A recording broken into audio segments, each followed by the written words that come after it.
Personality এমন হাইটে লইয়া যাবি যে ওরা জোর করে তোর পকেটের ভিতরে টাকা ঢুকাই দিব, তারপরে চটকানা মারবি লাগলে।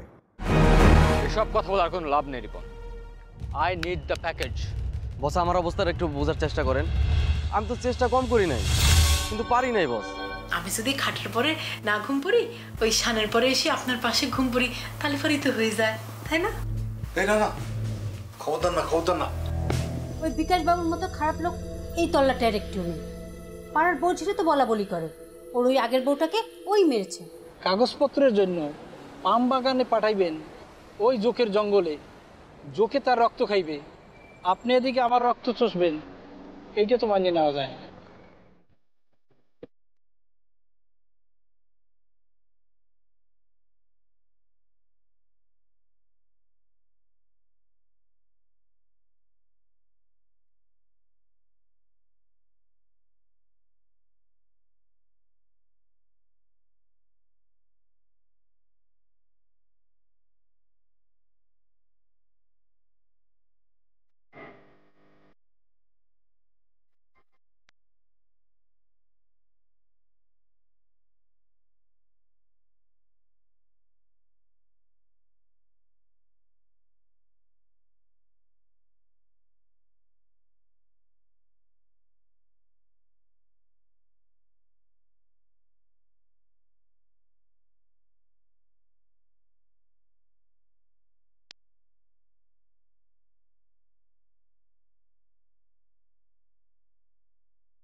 বাবার মানা আছে, টাচ করা যাবে না, টাচ করা যাবে না, কিছু করিস না। আপনারে তো টাচ করতেছি না, বুতমটা লাগাই দিই। বাই চান্স শরীরের মধ্যে হালকা যদি স্পর্শ লেগে যায়, একেবারে সর্বনাশ হয়ে যাবে না, বুঝতে পারতেছিস না?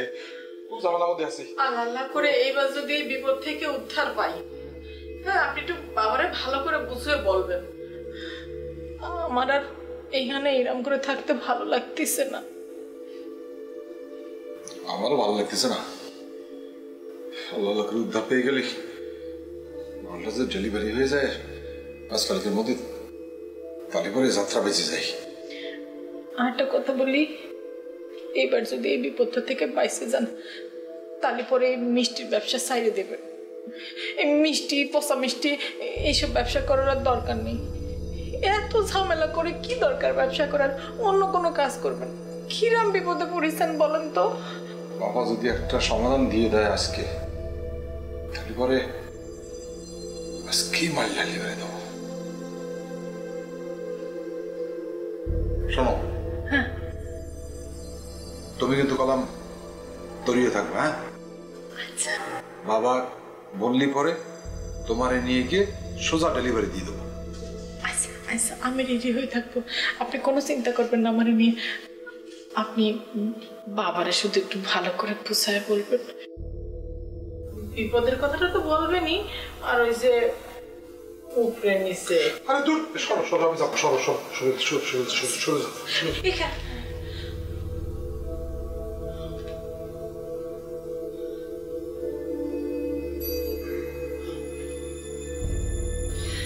আমি ফুদিয়ে দিয়েছি। সরে দাঁড়া।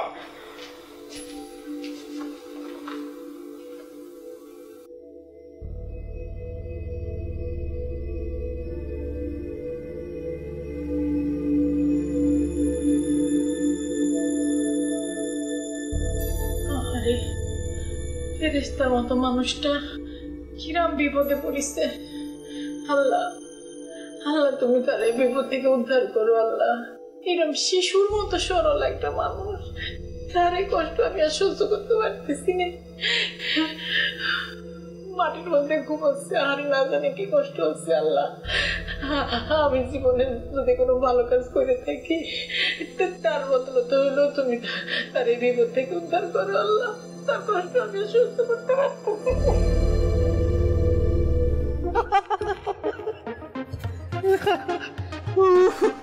ও মাই গড,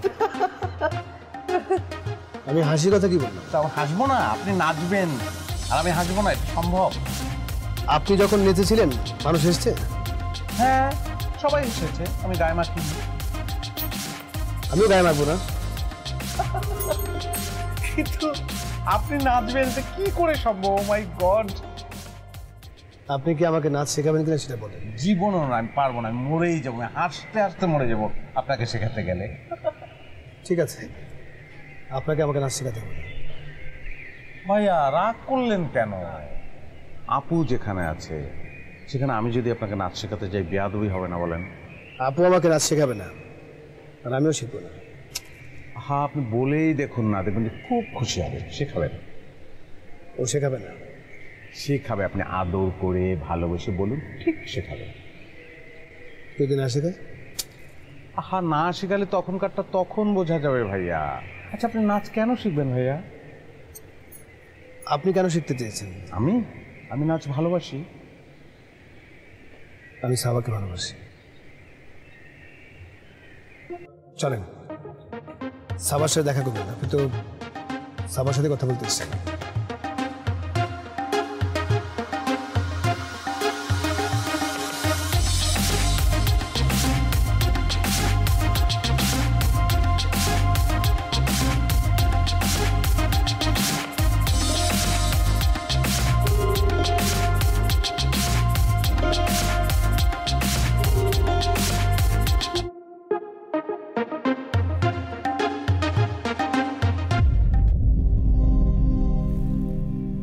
গুড মর্নিং ম্যাম।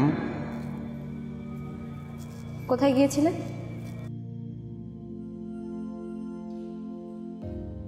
কি হলো, উত্তর দিচ্ছ না কেন? কনকের সাথে কথা বলছিলাম। ঠিক আছে, আমাকে বলে গেলে তো কোনো ক্ষতি ছিল না, তাই না? সরি, বাট তুমি কি একটু ওভাররিয়েক্ট করছো না?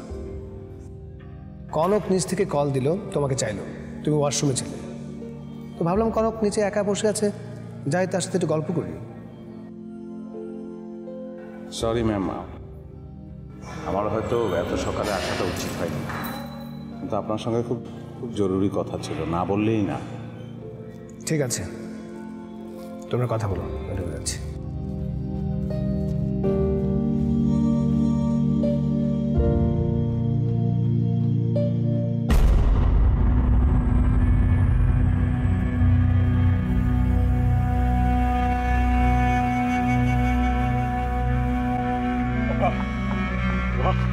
বাবা বাবা বাবা বাবা বাবা বাবা বাবা, মোবাইলটা খুব লাগবে, পার্টি আমার ফোন দিচ্ছে তো, তাই না? সেই চিন্তা কি তোর? না সেটা না, তাইলে তুই ওভার অ্যাক্টিং করতেছস কেন? ওভার অ্যাক্টিং কোথায় করলাম বাবা? বাড়তি কথা কস তুই, বড় বাড়তি কথা কস, এইটা ওভার অ্যাক্টিং। আচ্ছা ঠিক আছে, আর করবো না। হক মাওলা, তুই আমাকে গতকাল বললি মাল ডেলিভারি দিয়ে যেই টাকা পাবি তুই তার অর্ধেক আমাকে দিবি। হ্যাঁ কইছি তো, যেটা পাবো পুরোটা দুজনে মিলে আধা আধি ভাগ করে নেবা নি। তুই নিজেই তো পাবি অর্ধেক, আমারে অর্ধেক দিবি কোত্থেকে? এটা কি করছেন বাবা? আপনি এটা কি করলেন? না না, রিপনের সঙ্গে পুরো কথা হয়েছে, পুরো টাকাটা আমারে দেবে। আর রাখতো রিপন, ওরে আমি চিনি। হ্যাঁ, তোর মালের আসল মালিক হচ্ছে এক আরাবিয়ান শেখ, অনেক পয়সাওয়ালা। হ্যাঁ,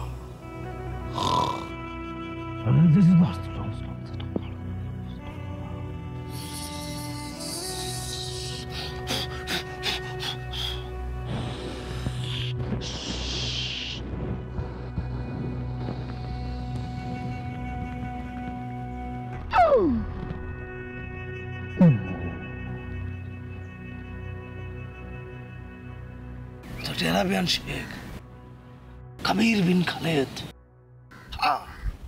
সে ওমানের শেখ, প্রচুর টাকা পয়সা তার।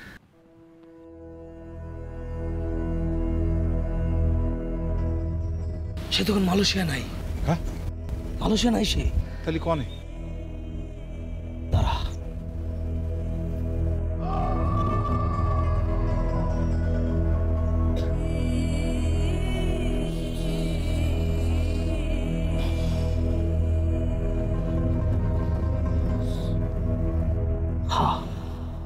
সে এখন আকাশের উপরে। হ্যাঁ, আকাশের মধ্যে উঠতেছে, সে মানুষের দিকে আসতেছে। সে এখন যে জায়গাটা আছে তার নাম ইস্তাম্বুল। সর্বনাশ। সর্বনাশ না, ভালো। ভালো হোক। হ্যাঁ ভালো। তুই রিপনের কাছে মাল ডেলিভারি দিয়ে যেই টাকা পাবি, মালের দাম তো সেটা না। মাঝখান দিয়ে থার্ড পার্টি মানে রিপন জাতীয় কিছু লোকজন পুরা টাকা রাখা তোমার দিব সোবরারা। তালি তুই যদি এখন অ্যারাবিয়ান শেখের কাছে মাল সরাসরি ডেলিভারি দিস, তাহলে তুই পুরা টাকাটা সরাসরি পাবি। তাই লাভ বেশি। সেটা তো লাভ বেশি। সে শেখেরে কিরাম করে পাবো? তার জন্য তো আমিই আছি। সে যত বড় শেখই হোক, তাকে আমার সামনে আনা আমার একটা ফুয়ের ব্যাপার। হক মাওলা। স্যার, কামেল বাবা যদি যাদবি না নেন তাহলে আপনারে একটা কথা জিজ্ঞেস করতাম। তুই কি জিজ্ঞাবি? আমি জানি আমি কেন। জি জি, মানে বলতে চাচ্ছিলাম যে আপনি তো এরকম একটা কামেল মানুষ, আপনি ইচ্ছে করলে তো এই সরাসরি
কনকের সাথে তোমার এত কিসের কথা?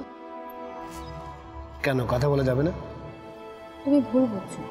আমি তো তোমাকে বলিনি যে কথা বলা যাবে না, কিন্তু আমি জানতাম এতদিন যে আমি তোমার ব্যাপারে অবসেসড। এখন দেখছি তুমি ভুল বুঝছো। তোমাকে নিয়ে আমার কখনো কোনো অবসেশন ছিল না, কিন্তু তোমার আচরণ সন্দেহজনক। মানে কাল রাতে হঠাৎ তুমি আমার সাথে নাচ শুরু করে দিলে। যে কনককে তুমি পছন্দ করো না, এখন তার সাথে বসে গল্প করছো, এসবের মানে কি? দেখো সাবা, আমি তো সবসময় তোমাকে আমার মতো করে পাই না। আমারও তো মাঝে সব সময় আমাকে কেন তোমার মতো হতে হবে? তুমি আমার মতো হতে পারো না? তাই চেষ্টা করছি। দেখেন, তোমার আমার সম্পর্কের ঝামেলাটা কি জানো? তুমি আমাকে পুরোটা বদলে ফেলতে চাও। তার চেয়ে কি ভালো হয় জানো? তুমি কিছুটা আমার মতো, আমি কিছুটা তোমার মতো, তাহলে হয়তো আমরা সুখী থাকবো।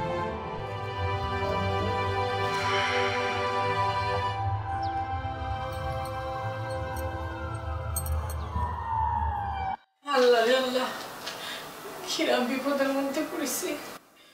আল্লাহ জানে, আল্লাহ এই বিপদ থেকে তুমি কবে উদ্ধার করবো আল্লাহ। বিদেশের মাটিতে বেড়াতে এসে দিনটা 24 ঘন্টা হাজত বাস ঘরের মধ্যে পুড়ে রয়েছি, কি সহ্য করা যায়? বলে অলক্ষী লেগেছে। অলক্ষী আপনার ভুলে লাগবে কিসের জন্য? অলক্ষী লেগেছে আমার কপালে। আমার উচিত হয়নি আপনার সাথে বিদেশ আসা। এই আমি মরতেছি আমার জ্বালায়, তুমি বই কেন দিনি? আরে আপনি বুঝতে পারতেছেন না কিসের জন্য? আপনার জ্বালার মধ্যে তো আমিও ঢুকে গিয়েছি। শখ করে বেড়াতে এসেছিলাম বিদেশ, এখন দিন রাত 24 ঘন্টা এই ঘরের মধ্যে ঢুকে রয়েছি। এটা কোনো কথা? এখন না বুঝতে পারতেছি জেলখানায় আসামিদের কিরম কষ্ট হয়। এই জেলের কথা তুলতেছে কেন তুমি? হঠাৎ আগা কথা জেলখানা জেলখানা সবসময় এটা বাঁচবে। সরো। জেলখানা জেলখানা ভালো জায়গা না। জেলের কথা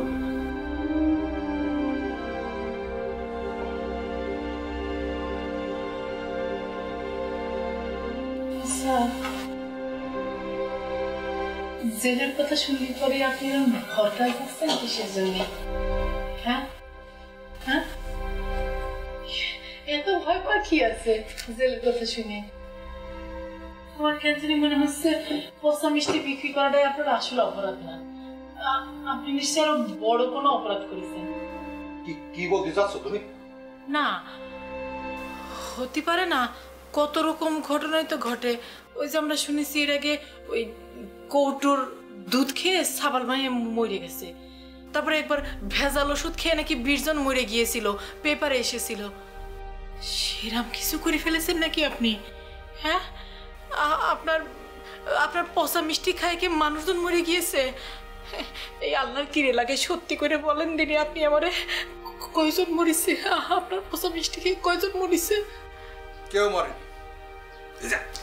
এই যে আমি মরে গেছি, আমি মরে গেছি, আমি মরিয়ে ভূত হয়ে গেছি। এই যে কথা বলতেছি এটা তো আমি না, এটা আমার আত্মা। কি বলতেছেন এসব? একটু ধরে দেখে করো কি? ধর্মনা ধর্মনা ধর্মনা হলে বাবা কামের বাবা নিষেধ আছে, সর্বনাশ হয়ে যাবে তো।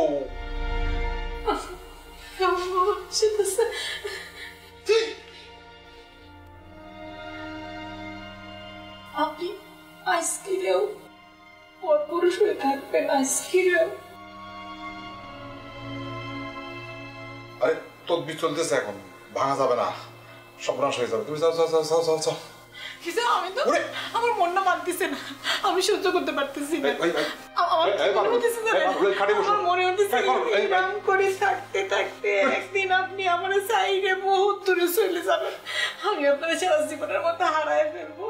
আমার মনটা মানতেছে না, আমি সহ্য করতে পারতেছি না। আমার সাথে আপনি কেন এরকম করতেছেন? তুমি থাকো, আমি যাই, আমি যাই, আমি যাই। আমি জেলের মধ্যে যাচ্ছি এখন। ধৈর্য ধরো, অপেক্ষা করো, সব ঠিক হয়ে যাবে।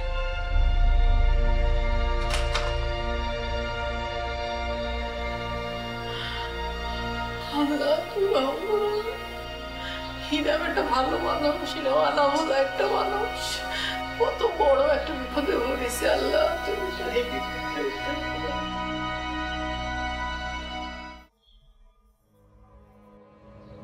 সাবা, আমি তোমাকে একটা কথা বলতে চাই। কি? আচ্ছা, আমি কিছু চাইবো। এত ভনিতা না করে সরাসরি বলে ফেলো। আগে বলো, কথা রাখবে? রেহান, আমি বলেছিলাম তোমার আচরণ সন্দেহজনক। তুমি তো আগে এমন ছিলে না। তোমার মতো স্ট্রেট ফরওয়ার্ড মানুষ আমি খুব কমই দেখেছি। প্লিজ আমাকে জাজমেন্ট করবে না, আগে বলো তুমি কথা রাখবে কিনা। প্লিজ সরাসরি বলে ফেলো। আমি নাচ শিখতে চাই। কি? আমি তোমার কাছে নাচ শিখবো। রেহান, আমার সাথে এই মজাটা কি না করলেই নয়? সাবা, আমি মজা করছি না, আই এম সিরিয়াস। দেখো, পড়াশোনা, চাকরি, টাকা পয়সার বাইরে আমি কখনো কিচ্ছু ভাবিনি। সকালে ঘুম থেকে উঠে অফিসে যাওয়া, অফিস থেকে ফিরে এসে খেয়ে ঘুমিয়ে যাওয়া, এই একঘেয়েমি জীবন আমার ভালো লাগছে না সাবা। দেখো, গত রাতে যখন তোমার সাথে আমি নাচ প্র্যাকটিস করছিলাম আমার ভালো লাগছিল। নাচ শেখা তো কোনো দোষের কিছু না। তুমি আমাকে পাগল বলো না? এখন তো মনে হচ্ছে তুমি নিজে একটা পাগল। কি আমি পাগল ছাগল তুমি যাই বলো, তুমি আমাকে নাচ শেখাবে কিনা বলো। অসম্ভব রেহান, আমাকে আর কোনোদিন এই নাচ শেখার কথা বলবে না তুমি। কেন? সমস্যা কি? দেখো, আমি যদি নাচটা শিখি, তুমি আর আমি একসাথে স্টেজে ডুয়েট পারফরমেন্স করব, এবং আমার বিশ্বাস এই যাবৎকালে তুমি যতগুলো পারফরমেন্স করেছো সবচেয়ে ভালো পারফরমেন্স হবে এটা। কেন বলো তো? কারণ আমি তোমার হাজবেন্ড, তুমি আমার স্ত্রী, আমাদের কেমিস্ট্রিটা ভালো হবে। রেহান প্লিজ এসব ফালতু কথা বন্ধ করো, নইলে কিন্তু আমি আজই দেশে ফিরে যাব। সাবা এরকম করো না, আমি কখনো কোনো বিষয়ে জোর করিনি। আমার এই একটা ইচ্ছা তুমি পূরণ করো প্লিজ। প্লিজ আমাকে নাচ শেখাও, আমি নাচ শিখতে চাই সাবা, তুমি আমার উস্তাদ হবে। সম্ভব না রেহান, তুমি বুঝতে পারছো না। কেন সম্ভব না? তুমি ছাড়ো আমি তোমার সাবা।